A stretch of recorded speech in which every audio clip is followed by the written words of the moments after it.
فرزند زہرا یہ حالات برے ہیں۔ کاشانۂ بصیرت ایک ایسا مکمل یوٹیوب چینل جس پر محروم بصارت کے لیے بالخصوص اور تمام افراد کے لیے بالعموم سینکڑوں کی تعداد میں اسلامی کتب دستیاب ہیں۔ لہذا گزارش ہے کہ آپ اپنی ذمہ داری نبھاتے ہوئے کاشانۂ بصیرت کو سبسکرائب کرنے کے ساتھ ساتھ بیل آئیکن کو پریس کیجیے تاکہ آپ علم کے حصول کے ساتھ ساتھ مذہب اہل بیت کی اشاعت میں بھی اہم کردار ادا کرتے رہیں۔ کاشانۂ بصیرت، کاشانۂ بصیرت، کاشانۂ بصیرت۔ فرزند زہرا یہ حالات برے ہیں۔ اعوذ باللہ من الشیطان اللعین الرجیم، بسم اللہ الرحمن الرحیم۔ السلام علیکم، یہ کاشانۂ بصیرت کا یوٹیوب چینل ہے جس سے میں آپ سے مخاطب ہوں، اور ہم پڑھ رہے ہیں عظیم الشان کتاب کلام امیر المومنین علیہ السلام۔ اس کا والیوم 2 ہے، جلد 2 ہے، شرح نہج البلاغہ، جس کی تالیف آیت اللہ العظمیٰ ناصر مکارم شیرازی نے کی ہے اور ترجمہ ہوا ہے زیر نگرانی مولانا سید شہنشاہ حسین نقوی، اور پیشکش ہے دارالعلم دارالتحقیق کراچی کی، باب العلم دارالتحقیق کراچی کی۔ اور اس کتاب کو پڑھتے ہوئے ہم پہنچے ہیں خطبہ نمبر 55 پر۔ آئیے اس خطبے کو پڑھتے ہیں، سمجھتے ہیں، جاننے کی کوشش کرتے ہیں۔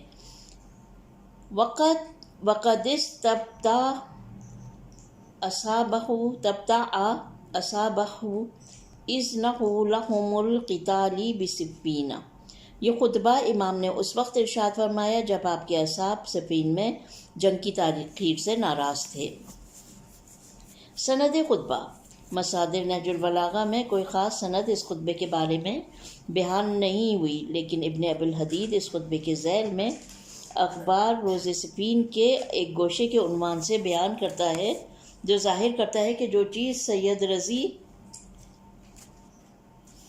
یہاں لے آئے ہیں دوسری صورتوں میں معنی کے اعتبار سے اس کے ساتھ ہم آہنگ ہے جو تاریخ میں آئی ہے۔ شرح نہج البلاغہ، ابن ابی الحدید، جلد نمبر 4، پیج نمبر 13۔ خطبہ ایک نگاہ میں۔ اس خطبے کے مضمون اور گزشتہ خطبے کے مضمون کے درمیان تناسب سے یہ ظاہر ہوتا ہے کہ یہ دونوں خطبے ایک ہی خطبے کے دو حصے تھے، یا دونوں خطبے جداگانہ طور پر مختصر وقت کے فاصلے کے ساتھ ارشاد کیے گئے ہیں۔ ابن ابی الحدید اپنی شرح نہج البلاغہ میں اس خطبے کے ذیل میں لکھتے ہیں، جب امیر المومنین حضرت علی علیہ السلام نے فرات کے گھاٹ پر قبضہ کیا اور اجازت دی کہ شامی بھی وہاں سے استفادہ کر سکتے ہیں تاکہ شاید یہ محبت، لطف اور اجرا عدالت کا سبب ہو کہ وہ اثر قبول کریں اور راہ جنگ سے فرار حاصل کریں اور صلح کے لیے امام کے پاس آ جائیں۔ چند دن گزرے تھے کہ دونوں لشکروں پر سکوت طاری تھا، نہ امام کی طرف سے کوئی پیغام امیر شام کے پاس بھیجا جاتا تھا اور نہ امیر شام کی طرف سے کوئی خدمت امام میں آ رہا تھا، اور یہی بات سبب ہوئی کہ اہل عراق شامیوں سے جنگ کرنے کے فرمان میں تاخیر پر ناراض ہو گئے، لہٰذا خدمت امام میں آئے اور عرض کیا، ہم اپنے بال بچوں کو کوفہ چھوڑ کر یہاں آئے کہ شام کی سرحدوں کو اپنا وطن قرار دیں، ہمیں اجازت دیجیے کہ جنگ کا آغاز کریں، اس لیے کہ لوگ باتیں بنا رہے ہیں۔ امام نے فرمایا، کیا کہتے ہیں؟ عرض کیا، بعض یہ گمان کرتے ہیں کہ آپ اپنی جان کی خوف سے جنگ پر اقدام نہیں کرتے، اور بعض یہ تصور کرتے ہیں کہ آپ شامیوں سے اصل جنگ اور جواز شرعی میں شک رکھتے ہیں۔ امام نے یہ جامع اور مختصر خطبہ ان کے جواب میں ارشاد فرمایا۔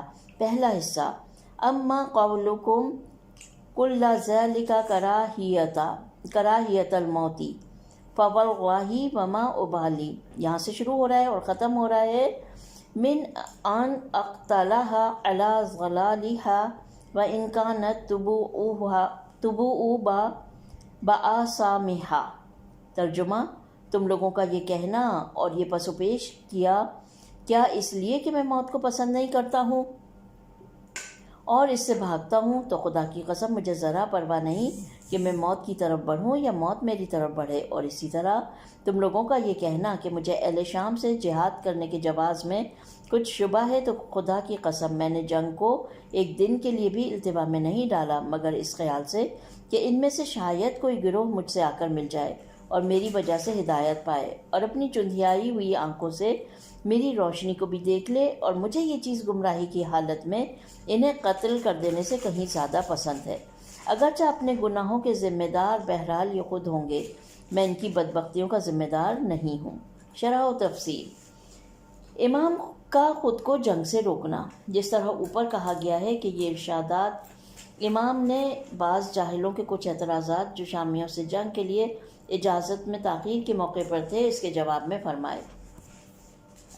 اما قولکم کلو، اس جملے کی ترکیب و اعراب میں دو احتمال ہیں۔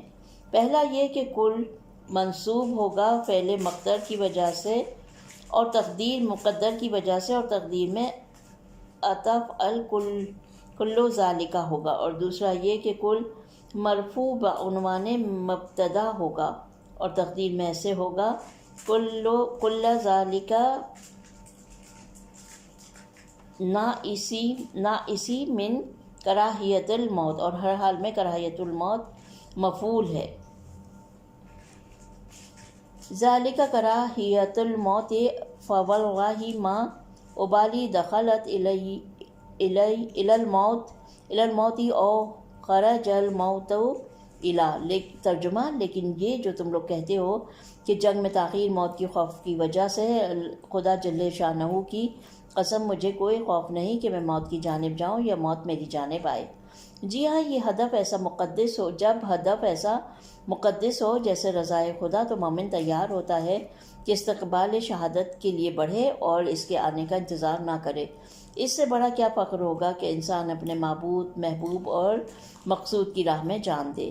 کسی پر یہ بات مقی نہیں کہ اسلامی غزوات میں خصوصاً بدر، احد، احزاب، خیبر و حنین کے میدانوں میں ہمیشہ پہلی صف میں تھا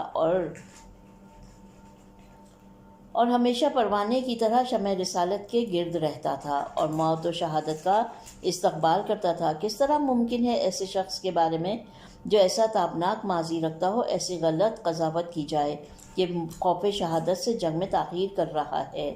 اس معنی کی نظیر بلکہ اس سے بھی عمدہ الفاظ میں 5ویں خطبے اور 130ویں خطبے میں آئی ہے کہ ایک جگہ فرماتے ہیں، ترجمہ، خدا کی قسم فرزند ابو طالب کی موت شہادت سے محبت اس طفل شیرخوار کی محبت سے زیادہ ہے جو وہ پستان مادر سے رکھتا ہے۔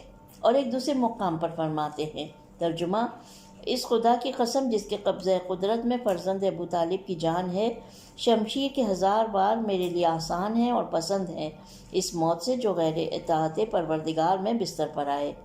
تاریخ امام علیہ السلام کی پر افتخار زندگی پر گواہ ہے کہ ان ارشادات کو آپ نے عملی طور پر ہر میدان جنگ میں ظاہر کیا، اور کتنا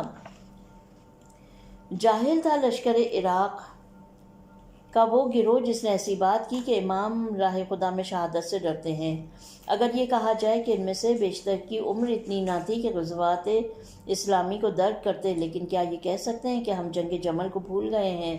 ایسی جنگ کے امام ایک بجلی کی طرح لشکر دشمن پر حملہ کرتے تھے اور اس طرح لوگوں کی بھیڑ میں گم ہو جاتے تھے کہ ان کے چاہنے والوں کے دل امام کی جان کے خوف کی وجہ سے تیزی سے دھڑکنے لگتے تھے، جبکہ امام میدان کی دوسری طرف سے ظاہر ہو جاتے، اس حال میں کہ ذکر خدا لبوں پر جاری ہوتا اور دشمن ان کے ڈر سے بکھر جاتے۔ اصولی طور پر کس طرح ممکن ہے کہ ایک مرد خدا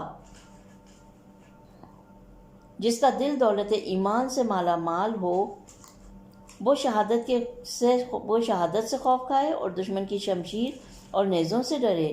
کیا امام نے خود 22ویں خطبے میں نہیں فرمایا، ترجمہ، میں ہرگز وہ شخص نہ تھا کہ جنگ سے ڈر جاؤں یا دشمن کی شمشیر کی ضربت سے خوف کھاؤں، کیونکہ میں اپنے پروردگار پر یقین رکھتا ہوں اور اپنے آئین میں کوئی شک و تردد نہیں رکھتا۔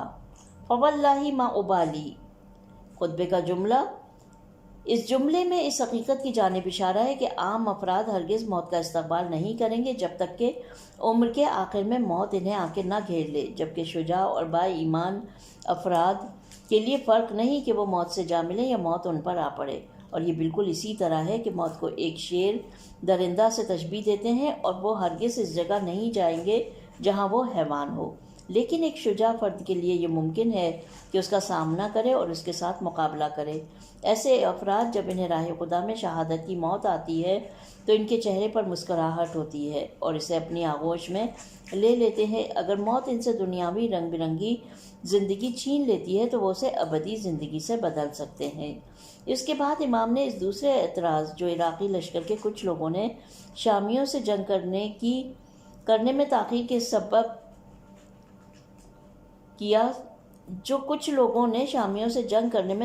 کے سبب کیا کے جواب میں فرماتے ہیں۔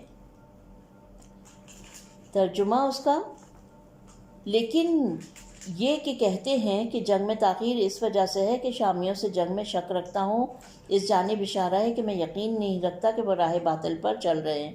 خدا کی قسم یہ تصور باطل اور خام خیالی ہے۔ میں اگر روز جنگ میں تاخیر کرتا ہوں تو وہ اس لیے ہے کہ امید ہے کہ ان میں سے کچھ لوگ ہم سے آ ملیں اور راہ ہدایت پر چلیں اور تاریکیوں سے میرے نور کو دیکھیں اور میری طرف آ جائیں۔ وَذَلِكَ أَحَبُّ إِلَيَّ مِنْ أَنْ أَقْتَلَهَا عَلَى ظِلَالِهَا وَإِنْ كَانَتْ تَبُوءُ بِأَسَامِهَا۔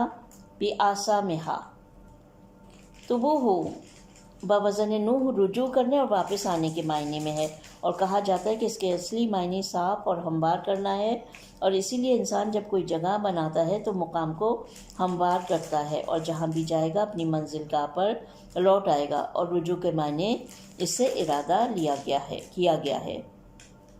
ترجمہ اس جملے کا، اور مجھے یہ چیز گمراہی کی حالت میں انہیں قتل کر دینے سے کہیں زیادہ پسند ہے، اگرچہ اپنے گناہوں کے ذمہ دار بہرحال یہ خود ہوں گے۔ میں ان کی بدبختیوں کا ذمہ دار نہیں ہوں، لیکن چاہتا ہوں جہاں تک ممکن ہو انہیں بربادی کے دہانے سے دور کر سکوں اور راہ سعادت و نجات کی جانب گامزن کر سکوں۔ یہاں پر امام ایک بہت اہم نقطے کی طرف اشارہ فرماتے ہیں، اور وہ یہ کہ مردان خدا کے لیے جنگ کرنا نہ ایک ہدف ہے اور نہ ہی علاج کا سب سے پہلا راستہ، بلکہ آخری طریقہ علاج محسوب ہوگا۔ جب کوئی وسیلہ کارگر نہ ہو اور کوشش کرتے ہیں جب تک کوئی وسیلہ کارگر نہ ہو وہ کوشش کرتے ہیں حتیٰ کہ اگر ممکن ہو کہ ایک آدمی کا بھی اہل ایمان میں اضافہ کر دیں اور ظلم و کفر و بے انصافی کی پیروی سے آزاد کریں۔ حالانکہ عام افراد بدگمانی اور بد نیتی کے ساتھ ایسے واقعات و مناظر کو دیکھتے ہیں، لیکن وہ امید اور حسن ظن سے نگاہ کرتے ہیں اور مسلسل اپنے دامن کو تائبین اور نادمین کے لیے پھیلائے رکھتے ہیں۔ خصوصاً جنگ صفین کی تاریخ بھی ظاہر کرتی ہے کہ امام کا حسن ظن اس بارے میں بے دلیل نہ تھا، اس لیے کہ جاہلوں کے بڑے گروہ نے ان ایام میں امام پر دباؤ ڈالا کہ جنگ شروع کریں، اور امام تاخیر کر رہے تھے، توبہ کی اور لشکر امام میں شامل ہو گئے یا جنگ سے کنارہ کش ہو گئے۔ مرحوم شوستری نے اپنی کتاب شرح نہج البلاغہ میں ان لوگوں کے ناموں کی فہرست جو جنگ صفین میں امام کی تاخیر کی برکت سے امام سے آ ملے تھے بیان کی ہے۔ ان میں شرحبیل کے بھانجے جن کی امام کے ساتھ ملحق ہونے کی داستان دلچسپ ہے، اور شمر ابن ابرہہ الحمیری اور قاریان قرآن کی ایک جماعت، اور اسی طرح عبداللہ ابن عمر الانسی کے نام لیے جا سکتے ہیں۔ یہ عبداللہ ابن عمر اس وقت امام سے آ ملے جب انہیں پتہ چلا کہ عمار لشکر علی میں ہیں، اور انہیں پیغمبر کی مشہور حدیث آ گئی جس میں حضرت نے عمار سے فرمایا تھا، یا عمارو تقتلک الفئۃ الباغیہ، اے عمار تجھے ایک ظالم گروہ قتل کرے گا۔ امیر شام کے ہاتھ سے عمار کے قتل کے بعد واضح روشن ہو گیا کہ یہ گروہ ظالم ہے، اور اس بارے میں ان کے لیے کوئی شک نہ رہا۔ اور ایک جوان کا نام بھی لیا گیا جو لشکر شام سے خارج ہوا اور لشکر امام کی طرف آیا، مسلسل تلوار چلا رہا تھا اور لعن و طعن کرتا اور سب و شتم کرتا تھا، ہاشم مرقال، جو علی علیہ السلام کے مشہور اصحاب میں سے تھا اور میدان صفین میں حضرت کا پرچم دار تھا، اس نے اسے کہا، اے جوان، روز قیامت تجھے ان باتوں کا جواب دینا پڑے گا اور اس جنگ کا حساب دینا پڑے گا۔ جوان نے پلٹ کر کہا، میں اس لیے تم سے لڑ رہا ہوں کہ مجھے بتایا گیا ہے کہ تمہارا سردار علی علیہ السلام نماز نہیں پڑھتا اور تم بھی نماز نہیں پڑھتے ہو۔ اس نے ہمارے خلیفہ کو قتل کیا ہے اور تم اس کی مدد کر رہے ہو۔ ہاشم مرقال نے اسے خلیفہ ثالث کے قتل کا واقعہ بتایا اور اس پر واضح کیا کہ علی علیہ السلام وہ پہلے فرد تھے جنہوں نے پیغمبر اکرم کے ساتھ نماز پڑھی اور سب لوگوں سے زیادہ دین خدا سے آگاہ و عالم ہیں، اور ان کے اصحاب تو شب زندہ دار ہیں۔ جب جوان اپنی غلطی سے آگاہ ہوا، خدا سے توبہ کی درخواست کی اور شام واپس چلا گیا اور اپنے اعمال پر شرمندہ ہوا۔ جی ہاں، مولا علی علیہ السلام چاہتے تھے ایسے افراد کو اپنی طرف راغب کریں اور راہ حق کی دعوت دیں، اور ہرگز خون ریزی کے پیاسے نہ تھے بلکہ لوگوں کی ہدایت کے پیاسے تھے۔ وہ حکومت و مقام کے پجاری نہ تھے بلکہ عدل و عدالت کے خواہاں تھے، اور ہمیشہ کوشش کرتے تھے کہ جتنا ممکن ہو سکے جنگ نہ ہو، اور اگر جنگ ہو بھی تو کم سے کم نقصانات ہوں۔ اس بنا پر عموماً کوشش کرتے تھے کہ جنگ بعد ظہر اور نزدیک غروب شروع ہو تاکہ تاریکی شب میں آتش جنگ کو خاموش کریں اور لوگوں کا خون کم سے کم بہایا جائے، اور وہ جو جنگ سے کنارہ کشی چاہتے ہیں تاریکی شب کا فائدہ اٹھا کر جنگ سے الگ ہو جائیں۔ تخشو الی زوئی کا جملہ اس بات کے مد نظر ہے کہ اشو تاریکی اور کسی چیز کی عدم وضاحت کے معنی میں ہے۔ اس حقیقت کی جانب اشارہ ہے کہ اسلامی معاشرے کی فضا کو اس دن تاریکی، جہل اور نادانی اور نقصان دہ تبلیغات نے آلودہ کر دیا تھا، اور فقط ایک چراغ جو فضا کو نورانی کر سکتا تھا وہ نور امام اور ان کے افکار تھے۔ اس بنا پر جہاں تک ممکن تھا جنگ میں تاخیر کر رہے تھے، اس لیے جاہل افراد اعتراض کرتے تھے اور اس کام کو موت کا خوف یا دشمنوں سے جنگ میں شک کا الزام دیتے تھے، حالانکہ ایسے معاملات میں امام کے نظریات سے یہ لوگ آگاہ تھے کہ یہ چیزیں ان کے سامنے بے معنی تھیں۔ یہاں پر خطبہ نمبر 55 ختم ہو جاتا ہے۔ آئیے اب آگے بڑھتے ہیں اور اسی ریڈنگ میں ہم پڑھتے ہیں خطبہ نمبر 56۔ یاسف اصحاب رسول اللہ وذالک یوم صفین حین امر الناس بالصلح، جس میں اصحاب رسول کو یاد کیا گیا ہے اس وقت جب صفین کے موقع پر آپ نے لوگوں کو صلح کا حکم دیا تھا۔ خطبہ نمبر 56 کی سند خطبہ۔ ابن ابی الحدید نے ان بیانات کو واقدی اور ابن حلال سے، جو مرحوم سید رضی رحمۃ اللہ علیہ سے پہلے تھے، نقل کیا ہے۔ اس پر اضافے کے ساتھ خشری نے ربیع الابرار جز چہارم باب قتل و شہادت میں نقل کیا ہے۔ مصادر نہج البلاغہ لکھنے والا مذکورہ بات ذکر کرنے کے بعد لکھتا ہے، بہرحال یہ بیانات امیر المومنین کے مشہور بیانات میں سے ہے جو قدیم علماء اور سید رضی رحمۃ اللہ علیہ کے بعد کے علماء کی کتب میں آئے ہیں۔ مصادر نہج البلاغہ جلد نمبر 2 پیج نمبر 29۔ خطبہ ایک نگاہ میں۔ اس خطبے میں امام نے یہ ارشادات کس وقت اور کس واقعے کی مناسبت سے ارشاد فرمائے، دو نظریے موجود ہیں۔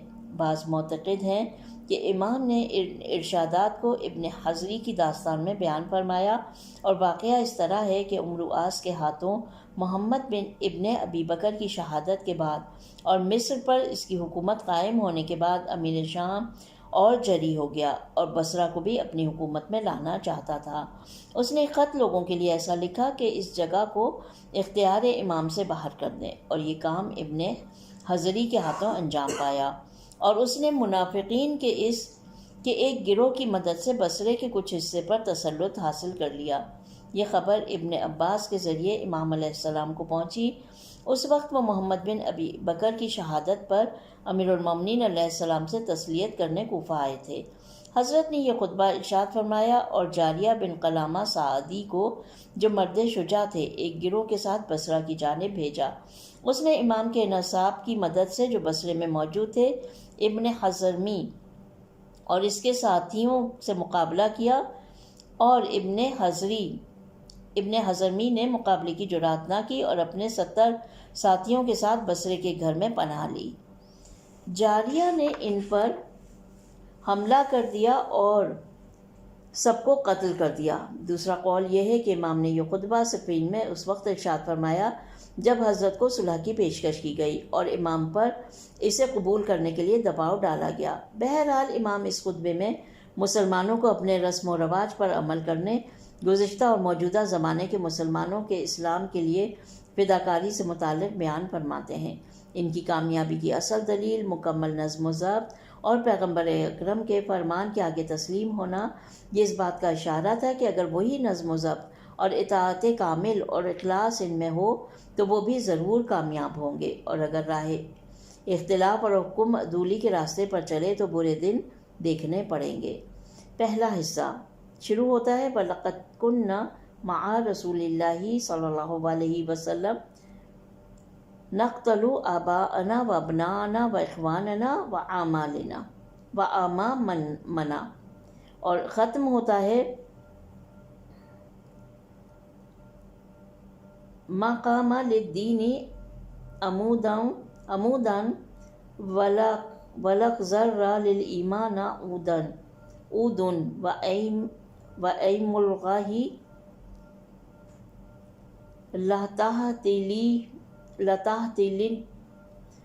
لتحتلبنها دما ولا تتبعنها ندما۔ ترجمہ ہے اس کا، ہم رسول اکرم کی رکاب میں مخلصانہ جنگ کرتے تھے اور ان کے مقاصد کے حصول کی خاطر اپنے خاندان کے بزرگ، بچے، بھائی بند اور چچاؤں کو بھی قتل کر دیا کرتے تھے، اور اس سے ہمارے ایمان اور جذبہ تسلیم میں اضافہ ہی ہوتا تھا اور ہم برابر سیدھے راستے پر بڑھتے ہی جا رہے تھے۔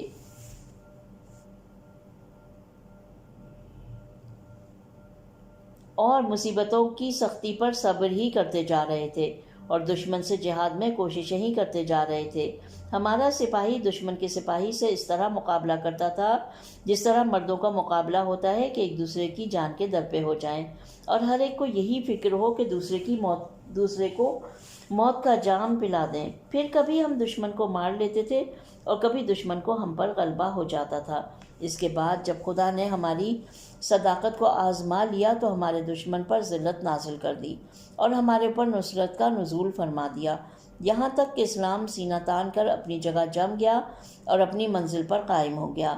میری جان کی قسم، اگر ہمارا کردار بھی تم ہی جیسا ہوتا تو نہ دین کا کوئی ستون قائم ہوتا اور نہ ایمان کی کوئی شاخ ہری ہوتی۔ خدا کی قسم، تم اپنے کرتوت سے دودھ کے بدلے خون دو گے اور جلد ہی پچھتاؤ گے، لیکن یہ پشیمانی تمہیں کوئی فائدہ نہیں دے گی۔ شرح و تفسیر۔ ہم رسول خدا صلی اللہ علیہ وسلم کے ہم رکاب ہو کر مخلصانہ جنگ کرتے تھے۔ ابن میسم بحرانی اپنی شرح میں پہلے اس خطبے کے ایک حصے کی جانب اشارہ کرتے ہیں جو سید رضی رحمۃ اللہ علیہ کے کلام میں نہیں آیا ہے، اور اس حصے پر توجہ دینا اس خطبے کے مطالب کو سمجھنے میں بہت مؤثر ہے۔ وہ کہتے ہیں، بعض نقل کرتے ہیں کہ یہ خطبہ امام نے اس وقت ارشاد فرمایا جب لوگوں کے لشکر امیر شام سے صلح کا تقاضا جب لوگوں نے لشکر امیر شام سے صلح کا تقاضا کیا، حالانکہ امام دل سے اس صلح کے مخالف تھے۔ اگر جاہل گروہوں کی طرف سے دباؤ نہ ہوتا تو ہرگز قبول نہ کرتے۔ امام نے اپنے ارشادات کی ابتدا میں فرمایا، یہ لوگ ہرگز حق کی جانب لوٹ کر آنے والے نہیں اور توحید و عدالت کی دعوت کو قبول نہ کریں گے جب تک کہ جنگ کے میدان میں تیروں کا ہدف نہیں بنیں گے اور لشکر مسلسل ان پر حملہ نہیں کریں گے، اور اس وقت کہ جب پہلا لشکر اور اس کے بعد دوسرا اور اس کے بعد آنے والے ان پر تیر برسائیں، اور اس وقت تک کہ کئی لشکر پے در پہ ان پر حملہ کرتے رہیں اور لوگ ہر طرف سے ان کی زمینوں پر حملہ کریں تاکہ ان کے پانی کے ذخیرے اور چراگاہیں خطرے میں پڑ جائیں، اور پہاڑوں اور بلند مقامات سے ان پر حملہ کریں۔ جی ہاں، اس وقت حق کے سامنے جھکیں گے کہ جب پاک ہو پر استقامت گروہ جن کے شہیدوں کی شہادت نے انہیں خدا کی اطاعت اور اس کی راہ میں شہادت کے لیے پرعزم بنا دیا یا ان کے مقابلے کے لیے اٹھ کھڑے ہوں۔ اس کا ریفرنس یہ ہے کہ شرح ابن میسم کی روایت ہے کہ ان ہؤلاء القوم لم یکونوا لیفینوا الی الحق ولا لیجیبوا۔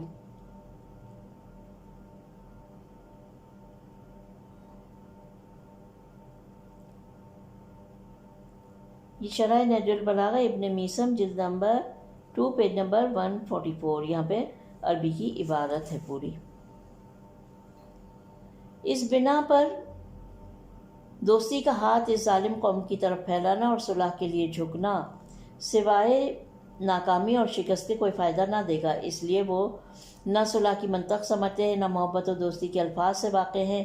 ان کے ساتھ فقط طاقت اور قدرت کی منطق کے ساتھ بات کی جائے۔ صفین سے وجود میں آنے والے حوادث نے یہ صاف ظاہر کر دیا کہ وہی ہوا جو امام فرماتے تھے۔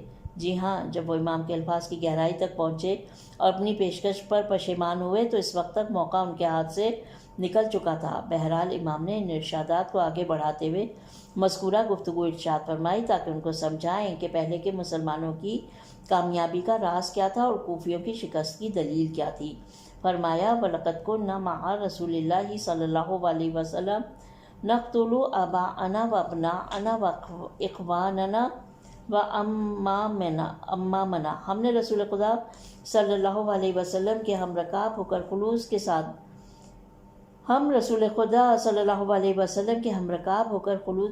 خلوص کے ساتھ جنگ کرتے تھے اور حضرت کے اہداف کے حصول کی خاطر اپنے بزرگوں، اولاد، بھائیوں اور چچاؤں کو تہہ تیغ کر دیتے تھے۔ یہ اس جانب اشارہ ہے کہ راہ خدا میں کبھی لازم ہوتا ہے کہ اپنے عزیز ترین افراد جو کہ انسان کی نظر میں سد راہ ہوتے ہیں کو راستے سے ہٹا دیا جائے، اور یہ اس آیہ مبارکہ کی طرف اشارہ کرتا ہے۔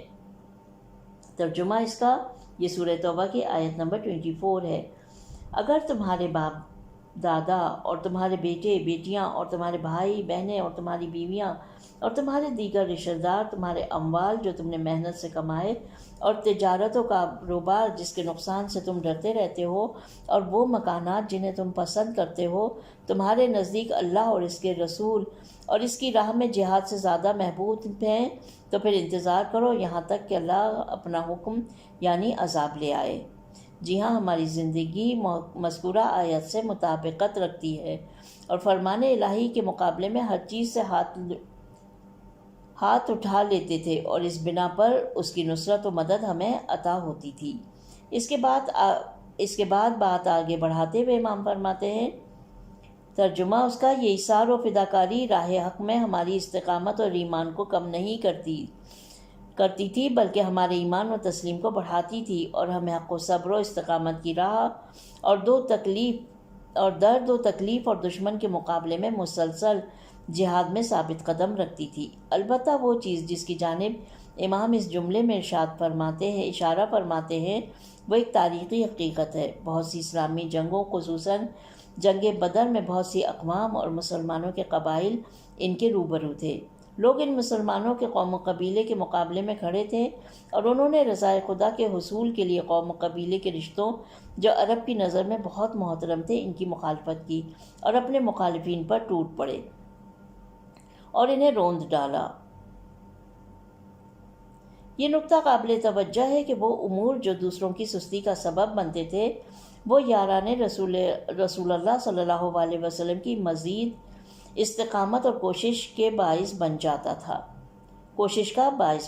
تھا۔ اس کے بعد یاران پیغمبر صلی اللہ علیہ وسلم کے دشمنوں کے ساتھ روبرو ہونے کی تصویر کشی کرتے ہوئے امام فرماتے ہیں، وَلَقَدْ كَانَ الرُّجُلُ مِنَّا وَالْآخِرُ مِنْ عُدُوِّنَا يَتَسَاوَلَانِ۔ ولانی یہاں پہ تساول مادہ سول سے ہے، ایک چیز کے اوپر اڑنا غصے کے عنوان کے معنی میں ہے۔ تساول فہلینی یتخالصانی انفسہما ایہما یسقی صاحبہ کاسل منونی فمرتا لنا من عدونا ومرۃ لعدونا منا۔ ترجمہ: کبھی ہم میں سے ایک دشمن کے دوسرے فرد کے ساتھ دو بہادروں کی صورت میں جنگ کرتے تھے۔ کبھی ہم میں سے ایک دشمن کے دوسرے فرد کے ساتھ دو بہادروں کی صورت میں جنگ کرتے تھے، ایسے کہ ہر ایک چاہتا تھا دوسرے کا کام تمام کر دے اور اسے موت کا جام پلا دے۔ جی ہاں، اگر کبھی جنگ پر دشمن پر کامیاب ہو جاتے تھے اور کبھی دشمن ہم پر۔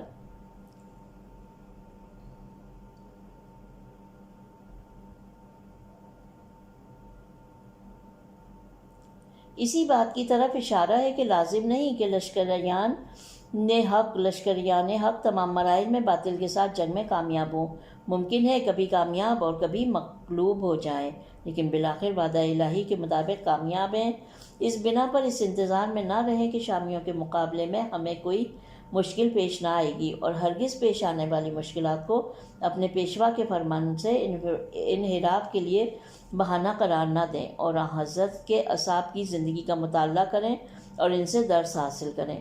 اسی لیے اپنی بات جاری رکھتے ہوئے امام فرماتے ہیں، جب خداوند عالم نے ہمارا صدق و خلوص دیکھا تو ذلت و خواری کو ہمارے دشمنوں پر نازل کر دیا اور ہمیں کامیابی اور نصرت عطا فرمائی، یہاں تک کہ اسلام کی جڑیں مضبوط ہو گئی اور اپنی وسیع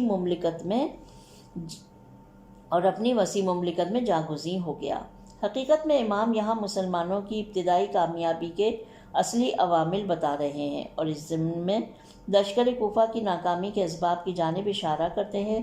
فرماتے ہیں، کامیابی کا اصل عامل صدق نیت ہے، جو دشمن کے مقابلے میں استقامت اور کامل نظم و ضبط اور رہبر کے سامنے بغیر چوں و چرا اطاعت پر ابھارتی ہے۔ جی ہاں، جب نیتیں آلودہ ہو جائیں اور خودخواہی اور خودغرضی انسان پر غالب آ جائے اور اپنے لیے جواز پیدا کرے کہ اپنے فیصلے خود کرے اور اپنی خواہش کے مطابق زندگی بسر کرے، یہ وہی چیز ہے جو ایک بڑے عظیم طاقتور لشکر کے متلاشی ہونے کا سبب بنتی ہے۔ واضح ہے کہ لطف و عنایت خداوند اور وعدہ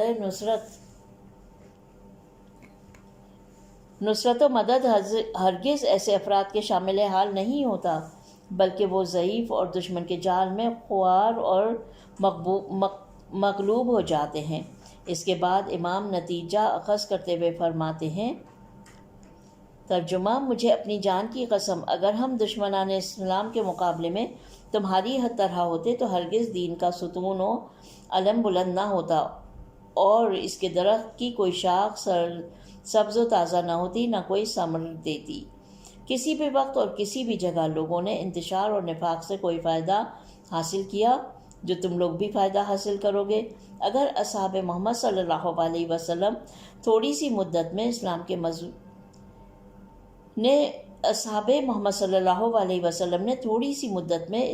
مضبوط ستون کھڑے کیے اور تیزی سے دنیا کے شرق و غرب کو اپنی لپیٹ میں لے آئے، اور اگر اسلامی مملکت مختصر عرصے میں اس وقت کی تمام متمدن دنیا میں ایمان، اخلاص، نظم و ضبط اور رہبر کی اطاعت اور ہر لحاظ سے جہاد کے لیے آمادگی کی وجہ سے پھیلی، مگر تم لوگ اس کے برعکس چل رہے ہو، نتیجہ وہی چاہتے ہو اور یہ کام ممکن نہیں ہے، اور آخر میں نے ایسا انتباہ کرتے ہیں جس سے انسان لرز جائے۔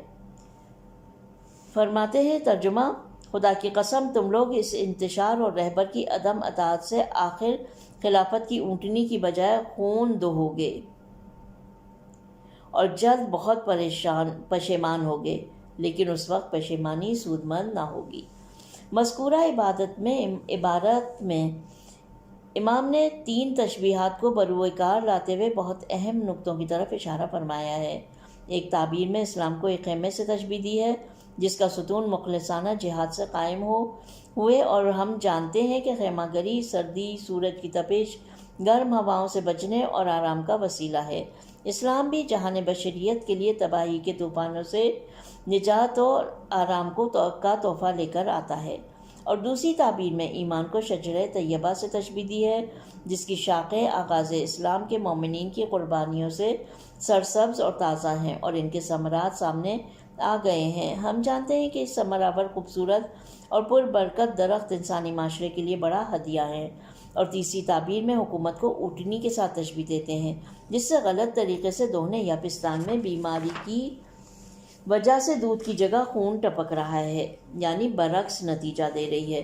دودھ ایک بہترین اور طاقت بخش انسانی غذا ہے، جبکہ خون نہ صرف غذا نہیں بلکہ ہلاکت اور فساد سے بھرا ہوا ہے۔ تاریخ میں یہ آشکار ہے کہ امام کی پیشگوئیاں اس گمراہ اور سرکش گروہ کے بارے میں حقیقت کی شکل اختیار کر گئیں۔ ظالم لوگ ان پر مسلط ہو گئے اور حکومت ان سے چھین لی اور پینے کے لائق دودھ کی جگہ ان کو خون جگر دیا۔ نکات، یہاں پہ نکتے بیان کیے گئے ہیں۔ اب آئیے دیکھتے ہیں کیا نکات ہیں۔ نمبر 1، دوسرا فتنہ بصرے میں۔ بصرہ اہم اسلامی مرکز تھا اور بیرونی دنیا کے لیے ایک دروازے کی حیثیت کا حامل تھا۔ اس بنا پر بصرے پر قبضہ خاص اہمیت رکھتا تھا۔ اس وجہ سے امیر شام اور شامی اس شہر پر قابو پانے کے لیے کوئی موقع ہاتھ سے جانے نہیں دینا چاہتے تھے۔ جیسا کہ خطبے کے شان ورود میں بیان کیا گیا کہ بعض معتقد ہے کہ امام نے یہ خطبہ اس وقت ارشاد فرمایا جب لوگوں کو دوسرے فتنے کی آگ بجھانے کے لیے آمادہ کر رہے تھے۔ یہ واقعہ اس طرح ہے کہ مصر میں امام کے نمائندے حضرت محمد ابی بکر کی شہادت اور امیر شام اور عمرو آس کے اس وسیع ملک پر قبضہ کے بعد امیر شام کو لالچ ہوئی کہ بصرے پر بھی مسلط ہو جائے۔ اسی لیے بصرے میں موجود اپنے طرفداروں کو لکھا اور ساتھ ابن حضرمی کا گورنر کی حیثیت سے انتخاب کیا اور بصرہ بھیجا، اور جنگ جمل کے واقعے اور لشکر امام کے ہاتھوں کھائی ہوئی چوٹوں کا ذکر چھیڑ کر بصرہ والوں کو بصرہ میں امام کے گورنر کے جانشین زیاد بن عبید کے خلاف قیام پر ابھارا۔ بصریوں کا ایک گروہ ان کی باتوں میں آ گیا اور خوارج کا ایک گروہ بھی ان کے ساتھ مل گیا، اور یہ لوگ بصرے کے کچھ حصے پر مسلط ہو گئے، یہاں تک کہ امام نے ایک نصیحت آمیز خط ان کو لکھا اور عین بن سبیعہ کے ساتھ بصرے بھیجا۔ انہوں نے اس پر کوئی توجہ نہیں دی اور خوارج کو عین پر اچانک حملہ کر کے انہیں شہید کر دیا۔ جب امام کو یہ خبر پہنچی تو بہت ناراض ہوئے اور ایک سخت خط بصرے کے گروہ مخالفین کے لیے لکھا اور انہیں شدید تنبیہ فرمائی اور جاریہ بن قدامہ کے ساتھ بصرہ بھیجا۔ اس خط کے ایک حصے میں اس طرح فرمایا، میں تمہیں سچ کہتا ہوں، میں تمہارے گزرے ہوئوں سے کوئی کام نہیں رکھتا اور انہیں کچھ نہیں کہتا، لیکن تمہیں صریحاً کہتا ہوں کہ اپنی سرکش اور باغیانہ ہوس اور باطل فکروں سے تم لوگ میرے خلاف جو علم بغاوت بلند کرتے ہو، میں اس لشکر کو جس میں سوار اور پیادوں کے تمہارے پیادہ ہوں گے تمہارے لیے تیار کرتا ہوں۔ خدا کی قسم اگر تم لوگوں نے مجھے اپنی جانب آنے پر مجبور کیا تو ایسی مصیبت تمہارے سروں پر لاؤں گا کہ جنگ جمل کا واقعہ اس کے مقابلے میں بہت چھوٹا ہوگا۔ میرا گمان یہ ہے کہ تم ایسا کام نہ کرو گے۔ تم سمجھدار ہو کہ سنگین مجازات کی راہ اپنے لیے نہ کھولو گے۔ میں خود اتمام حجت کے عنوان سے تمہیں لکھ رہا ہوں اور پھر کوئی خط نہ لکھوں گا۔ اگر میری نصیحت پر کان نہ دھرے یا میرے فرستادہ کی مخالفت کی تو خدا تعالیٰ نے چاہا تو میں فوراً تمہاری جانب چل پڑوں گا، والسلام۔ اس خط کا ایک حصہ نہج البلاغہ مکتوب 29 میں آیا ہے۔ اس خط کو جیسا کہ ذکر کیا گیا جاریہ بن قدامہ کے ہاتھ بھیجا۔ جاریہ نے جا کر نامہ امام کے خط کو اہل بصرہ کے سامنے پڑھا اور بہت سے لوگ متاثر ہو گئے، لیکن چند ایک نے ضد کی اور مخالفت پر اڑے رہے۔ فدیہ نے امام نے ابن حضرمی سے مقابلہ کیا اور اسے شکست سے دوچار کر دیا۔ ابن حضرمی نے آخر اپنے خاص 70 لوگوں کے ساتھ ایک گھر میں پناہ لی اور جاریہ نے ان پر غالب آنے کے لیے سوائے آگ لگانے کے کوئی راہ نہ دیکھی، اور اس طرح حضرمی اپنے یاروں کے ساتھ نابود ہو گیا۔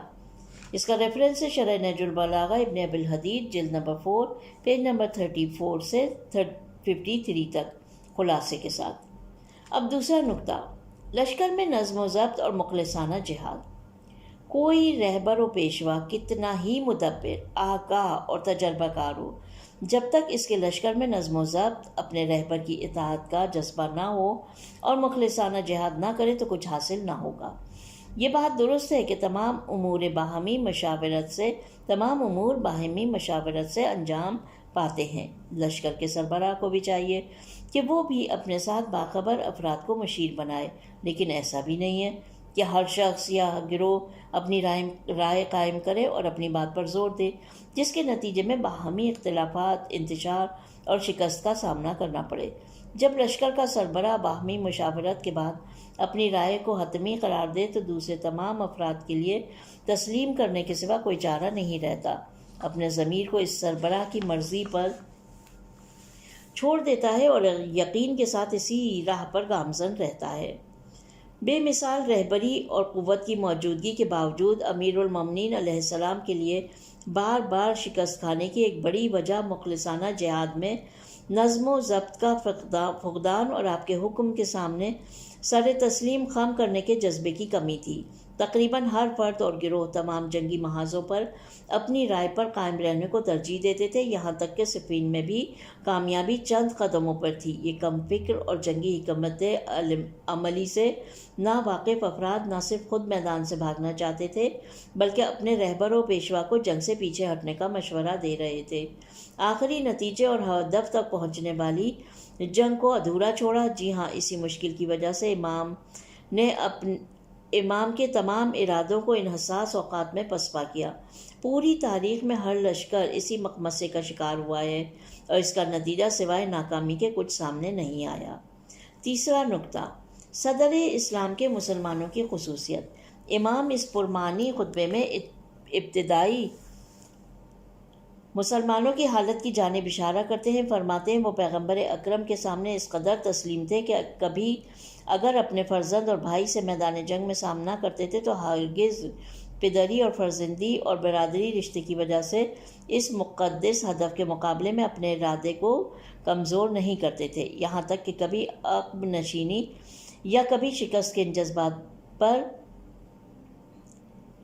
اثر انداز نہیں ہوتی تھی۔ فرمان رسول صلی اللہ علیہ وسلم پر کان دھرے ہوتے تھے اور ان کے دستورات پر ایک آواز ہو کر لبیک کہتے تھے۔